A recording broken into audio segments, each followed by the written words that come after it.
If you're looking for the best cheese dip to have at your next party, this chili con queso is definitely for you. So you want to start by taking one large poblano pepper, and we're going to roast that over an open flame. It's going to char the poblano pepper, give it a nice smoky charred flavor, and it's going to tenderize the pepper. You want to make sure you char it all around, completely cover the surface of the pepper. Of course, if you don't feel like burning vegetables over an open flame in your kitchen, you can buy canned poblano peppers in your grocery store. It'll give you the same flavor, but it's better to use a fresh pepper. So this looks good. We're going to take it off the flame, add it to a bowl, and cover that in plastic wrap. This is going to steam it, help finish cooking the pepper, and it's going to help that skin loosen up. Let that sit for about 10 minutes. Afterwards, we could take it out and using the back of your knife, just run it along that charred skin. It should come off fairly easily.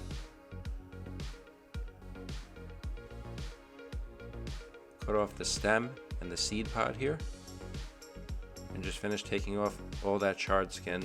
And when you're done, it should look something like this. Then I'm just going to give it a medium dice with my knife. Once the pepper's done, I'm going to take one white onion. I want to give that a small dice. I don't like large chunks of onion in my chili con queso sauce. So to a large, heavy bottom pot, 4 tablespoons of unsalted butter. Let that slowly melt and then add in our onions. We just want to cook these down. We don't want to get too much color on it. Just draw out the moisture from the onion. To that, add 4 cloves of minced garlic. Cook that down with the onion with a healthy pinch of salt.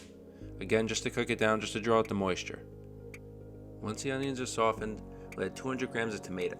I have canned fire roasted tomato here. It's just diced tomato. You could use fresh tomato if you have that.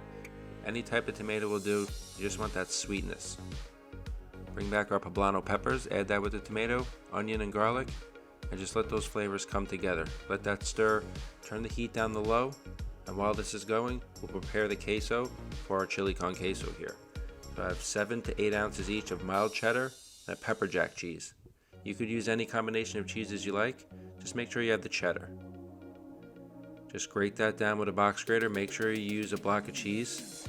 And don't be a hero when you get down to that final piece. Just cut it with a knife. You don't want to grate your knuckles off. Same thing for the pepperjack. And then I'm going to take 1 tablespoon of cornstarch.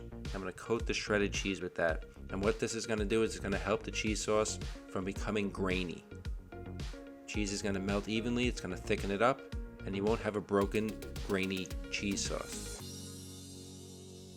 Check back on our veg, and this chili con queso is just about ready to go. One more ingredient to add here, 2 cans of evaporated milk.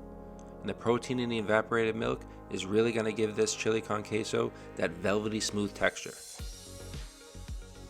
Just want to bring that to a simmer, and once that comes to a gentle simmer, we'll add our cheese. I'm going to add it in batches. We'll add half the cheese first, let that slowly melt. And once that cheese is melted into our sauce, we'll add the rest of it. And again, just slowly melting that down. And once that's melted, chili con queso is done. It's just that easy. Transfer that to a bowl, grab some chips, and enjoy this chili con queso. Don't forget to subscribe for more recipes.